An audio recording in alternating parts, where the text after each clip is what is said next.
Good morning, WICR. This is the Political Gridiron with Ty McGuire and Bill Maloney. Hope you guys are all doing good.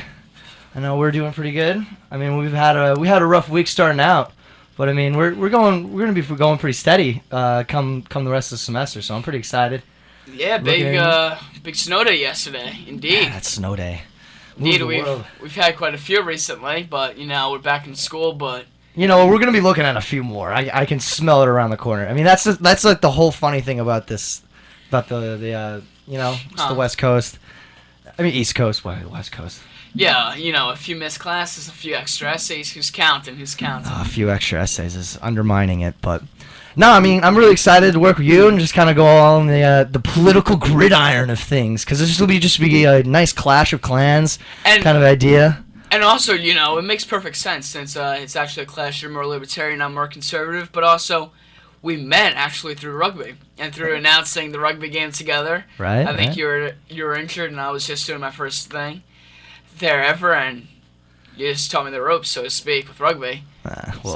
Not much to it. It's just whole ruckus of it. It is much to it. It's fun. I mean, this will be a whole other forum of which we could talk about, but. No, I'm excited. We'll see what's going on. But let's start going into our first topic of things, the preliminaries for the 2016. I got that number right? 2016. You got it right. Presidential primaries. What do you... I mean, Mitt Romney just bailed out. He called it short. Yeah, well, I think that it was his narrative that he's been, like, his entire career, that he's just driven by data. And I think that it even shows in his concession speech, if you want to call that, where he said that he was leading in 4 of the early states, and later on, I believe it was last Friday or so, that they actually had that meeting up in Boston. There came out a new poll that he was trailing in another state, and that he would have a hard time winning, but he would win the primary, but he would have a hard time winning the general election. So he's driven by data, and I think that he lacks the animal spirit, so to speak, or that veracity that you really needed in a candidate today to go bring it home and win the White House.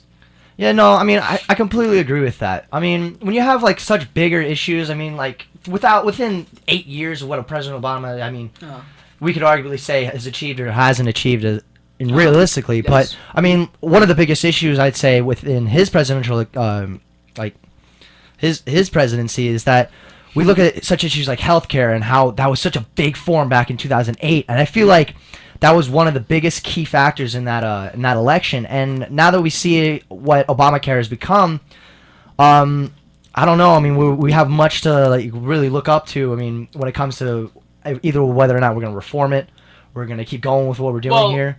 But I mean, with Mitt Romney, I mean, he had some pretty good successes in Massachusetts as well, in like the whole, New England area with his form of healthcare. But I mean, when we see it on a whole general forum, I mean, Obama basically addressed the masses. Well, what do you kind of see when it comes down to that? Well, Pat, I think that first and foremost, one of the biggest problems with Obamacare is that Obamacare takes the care out of the hands of the doctor and the rights out of the hands of the patient as well, and it moves into the hands of the government. How does that get out of the rights of the patients? More interesting. Because, I understand what you mean from like the doctor's perspective, how he can't really pick and choose when he wants to see what certain clients. I think that Obamacare, because of the way it's rolled out, it disables a patient from saying who I'm able to go see, what doctor I'm able to go get, and also certain doctors, they won't... Didn't he address that kind of certain issues, or whether or not he can... Which doctors you can see?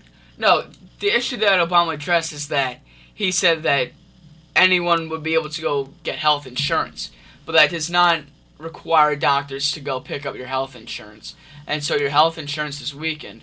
And also, if you have the health savings account, or if your job grants such a thing, what happens is you're not able to have as much money in that as you were previously allowed to. And also, all this stuff is continuously being taxed, and that also hampers everyone. And if you also look at other things,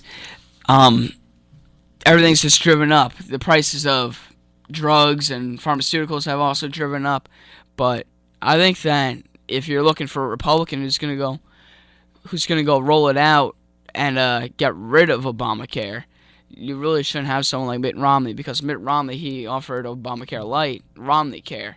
Right. And that's even what Bobby Jindal said, that you need someone who offers a clear difference, and whether, even if that's on healthcare or immigration or guns or gay marriage or abortion, you need a clear difference. And the Republican Party, if you're looking at it from my point of view as a Republican, there shouldn't be a primary of who's going to donate the most money given to Bush or another Romney-like candidate. It needs to be a primary of ideas, and you need someone who's going to step away from giving it to the Democratic Party.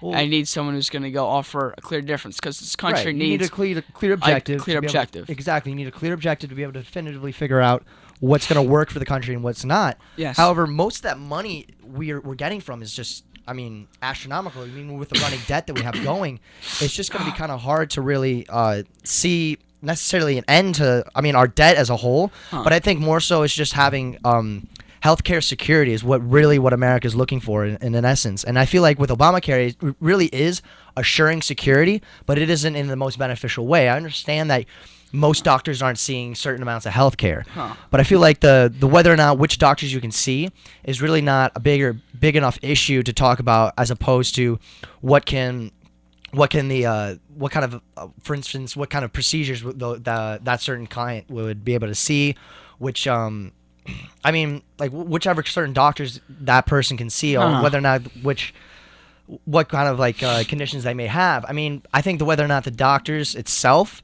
have a problem or issue with that, whether or not they're losing business or whatnot, it really isn't going to be beneficial within that healthcare. And I think with Mitt Romney Care, there is some pros, cons, compare and contrast issues. But I feel like if we're looking more as in a general gist, as a whole, we're looking towards, we can see many successes within the Obamacare. Well, it depends at what data you're looking at and from what point of view. Again, if you're looking at it, and admittedly, there are people on the right who they do look at it with a subjective view, and they won't even look at the data. But the data that I interpret and the way I see it points to Obamacare as being a weak program.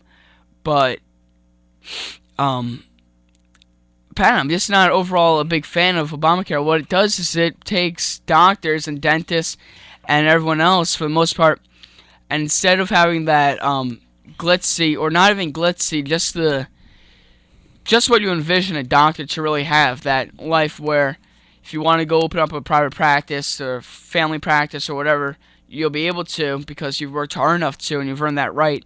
That doesn't exist anymore. There are plenty of people in this New York metro area where they're working jobs that they never thought they would work. They're working jobs that they didn't knew existed, and they're working multiple jobs, traveling and crisscrossing all over the area. Well, rightfully so, yeah. Just to make money, and you have to do that. But when more people start becoming astute to this sort of environment, then what you're going to have is you're going to have medical schools accepting less qualified students because... Well, I wouldn't go as far to say that. Let's go back to where you were talking about how individuals, for instance, graduate doctors would have to graduate from we're graduating from college. Well, there's a big portion of that I think we're missing here is that they have such a tuition to pay off. They have debt to pay off. They have all certain college loans, everything, books, all that, all adding up together. Yes. And then they're going out for another loan to open up their own private practice. And they're not seeing how, what if my business isn't successful? Then I'm leaving even more of a financial debt on the banks. And I think that was what we're looking more towards in 2008. So I think in the past, when graduate doctors were going out first to start their practices, and many of them weren't successful.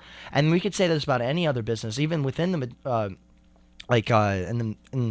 in doctors as a whole. Doctors, businessmen, anything, entrepreneurs as a whole, failing businesses, I would say is what really contributed to 2008's recession. So to just say that these doctors now have to go out and work, earn their money to be able to open their practices, I feel like is somewhat more just. Even so with their debts. Yeah, it sucks, but you need to find a ground at which these guys can be able to pull from to be able to open their practices and ensure that their practices are A, getting enough money, and B, are able to help them pay off their debts from medical school.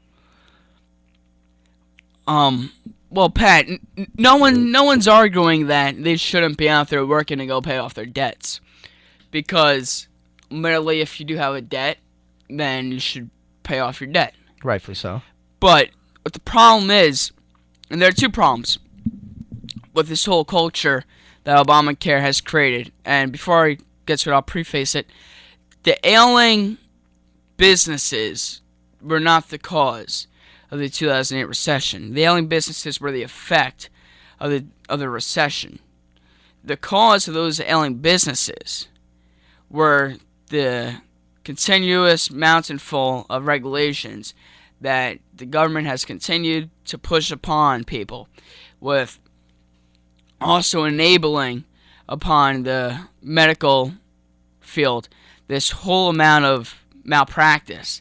And also, if you want to go clear up the medical field, you also have to look at the state level and the federal level judicially, how you can have tort reform, because all of a sudden you have doctors and their practices paying $50,000, $100,000 of malpractice insurance every single year for no reason except that if someone slips on your ice, just for the sake of slipping on your ice, they're going to go sue you and all your assets just because you're a doctor. Now, would you say so? Let's go back to like what you're talking about with regulations. Are you talking about like national regulations on medical practices, or just like taxes and just other? I don't know. No, I mean, is it just something that the government's pulling from the practice itself? So, some like money wise? Well, Pat, I was just talking about the recession in general, but the government definitely does harm the medical field and those in it by allowing for these fraudulent malpractice lawsuits to continue. But also in general, everyone should pay. Actually, it's in the Bible. It's like this. And if you pay 10% and you're making $1 million, I believe that you should go pay 10% if you're making $100,000 or $1,000. Everyone's benefiting the same from a common good, and if we're all going to benefit from a common good, because that's where all the tax dollars are supposed to go to, a common good. So if everyone benefits the same, everyone should put in the same to a common good. Now, the next thing is this whole culture of Obamacare. It has created a culture where patients view doctors as earning their money unjustly or unfairly, whereas they don't really understand the complaints of doctors, perhaps because the doctors do make more than them on instance, but the doctors, they do earn that right. And also, there was once a time in this country where people were happy to go see their doctors succeed and flourish professionally. They were happy to go see them with nicer cars or everything. Now everyone looks at the doctor as, hey, you're supposed to be doing my work for me. And now they've become like a glorified plumber, so to speak. But other than that, Pat, there has to be tort reform at the state and judicial levels to get rid of this malpractice. And I don't know. Pat, do you have any other ideas to offer I mean, on the issue? So when we talk... Okay, with the fact of like healthcare reform, I do think we do need some sort of different view of what we're looking at. And I feel like a good middle ground is something definitely to look at. I mean, whether or not we're looking at the Senate and the House, they definitely need to start bombarding themselves with more questions of whether or not how we can actually get something in like a little bit more down, like we said earlier, something more objective, Yes. something more we can look at and like as a process with a procedure of how we can be able to go about this for people that can't afford healthcare. Now, we're seeing that these people, there's not a lot. I mean, I would say that there's a good amount of people that do honestly need good healthcare, but honestly, I really don't see a reason why people don't want healthcare at all in the first place, because it offers them that assurance. But then again, there are those people that just don't want to pay for it. Well, Pat, I think that the whole reason why people are very cautious of this whole Obamacare thing, for another reason, is that we have seen the statistics and also the data that have shown that while Barack Obama may be saying that the unemployment rate has decreased, look at the underemployment rate. How many people are underemployed? Maybe 40, maybe 50% of this country is underemployed. You have people with graduate degrees driving taxis. Right. No, you're And totally right. is that what they spent their money on? Is that what they took out loans? Is that what they studied in the library for? No. And also, how many people out there have just stopped? Have just stopped dreaming of a better tomorrow? How many people have just stopped dreaming of a morning in America for the sake of... And how many people have, just immigrated over into this country for that better opportunity, even itself? But, Well, we really Pat- need to look at what's going on in this country with our own schools. Well, Pat, before we start looking at helping other people All right. from outside the country, Well, they're coming here for that very good reason. Well- If we have that opportunity. Understand? Yes, I'm not trying to. but I Pat, mean, we got to take care of what we have already. well, no, before of course. we add I on wasn't more. saying that, but we I need know. to make sure that Definitely. those people are still coming in, and we can't just ignore them as a whole, right? But we don't have to necessarily help them, other than what their government can either offer us, or something that we can bargain or jargon. You know, it's something that we have to meet as a middle ground when it comes down to it, because we can only give and take as much as we can. Now, that just springs us out into a whole nother amount of issues we could talk about, whether or not we need to bargain with other countries. Well, I mean, But with the item of healthcare in this country, we can't really look off to helping those people. We need to see off at how well they can benefit the government, Yes. the economy, what we can do to get ourselves out of a rut. well, now we're moving into the whole issue of immigration. But if you want to talk immigration, look, my ancestors, they came here. My great-grandfather came here on my mom's side. Came here from Ireland. He left his family for a better tomorrow, for morning in America, so to speak, to quote Ronald Reagan. And when he did, he came with one Irish sweater. It was stolen. And he died a long time later with his children having gone to college and his granddaughter being a doctor, being a dentist, and all this for a guy who left Ireland with a fourth grade education and a stolen sweater. So, he wasn't given anything. So, I think that, one, if he's done it, and people in the past have done it, and many of our ancestors have done it, for what reason do we feel that we have to go take all of our tax dollars, a large part of them at least, and go help these people succeed when we have more pressing issues? And really, all you're going to go do is you aren't going to teach them how to succeed. You're just going to go help them succeed in the short term. But once you take them off that assistance, once you get them out of the minors and out of softball and t-ball, all you're going to do is they're going to flounder in the sea where there are competitive sharks out there. You need to show people how to get things done. You need to show people how to embrace hard work, the American work ethic, how to embrace school and learning. And I don't know, I just don't think that the right way about doing things is to go continue with assistance. Financially, it's not the right way, and I think morally, it's not the right way. So financially, we shouldn't be aiding these people necessarily. That are either, are you talking illegally, or are you talking about Illegally, and also domestically with the people that we already have here. I think that we have to be more astute with our savings, because eventually there's going to be a time when China's going to come calling and they're going to want their money back. Right. And- So. I don't see any other middle ground with those guys, because we've taken so much, and if you look at their industrial complex and how people are coming over here and they're overeducating their people as a whole, and you look at their school system, they're working six days a week in their schools, and those are probably some of the most intelligent individuals we'll see up to today. Just because of how well their school system is. It's a very strenuous one from what I've read, but once they go out into that market, I think they're also underemployed. Some of them are, but then they come over here and looking for more employment as well. You see kind of that kind of give and trade. But when it comes to our debt to China, to whoever, the euro, we have multiple stakes of debt all across the world. And to see America in such a debt and being still like a world power, it is detrimental to our reputation, our ability to be able to help other dying countries that need aid. Because the world sees us as a superpower, or a superhero, if anything. So we need to be able to see a good middle ground between all of our foreign relations on whether or not these people can immigrate to our country with benefits that will either benefit our country or benefit their country as a whole. And like I said before, we need to bargain and jargon when it comes down to our foreign relations on immigrations, on our foreign relation on immigration.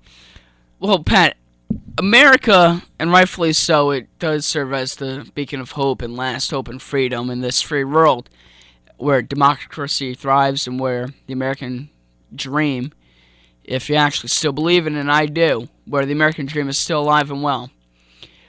But America won't be that superpower that much longer.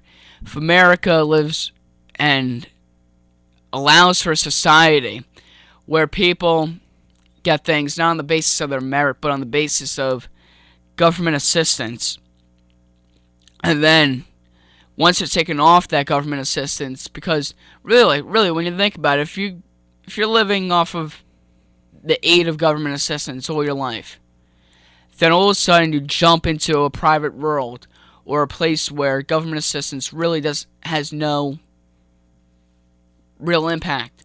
Like let's say in the private business, whereas it might impact you in getting into a college or something like that, or helping you with your social situation. If you're trying to make a business transaction, all you know is that the government's going to go help you out.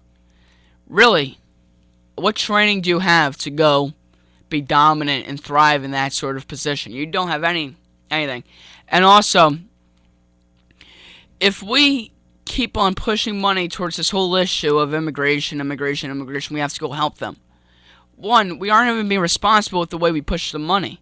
The way we push the money is when you have all these illegal immigrants, these children at the border, all of a sudden we're giving them gourmet catered food. And they're staying in secret hotels that are like lavish palaces, supposedly. Now, there is always a place in America for immigrants.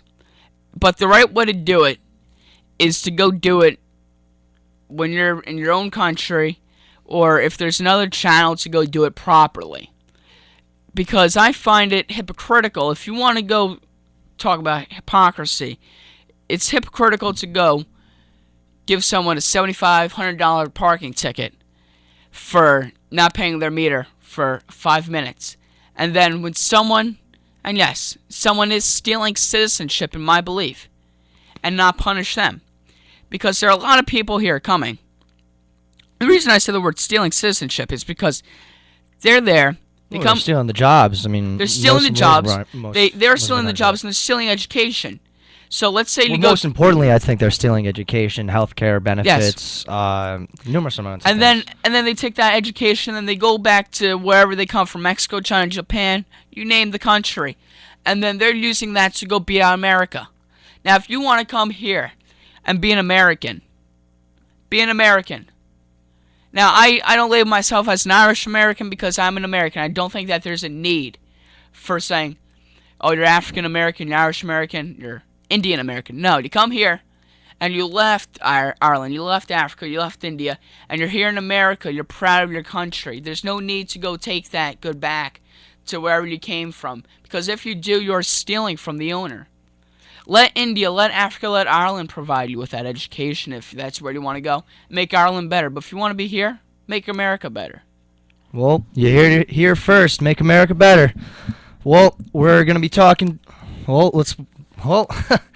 went from healthcare to immigration reform. Now from swine flu to Ebola to now Ebola. Now we'll hear that after we get back. Yes, thank you.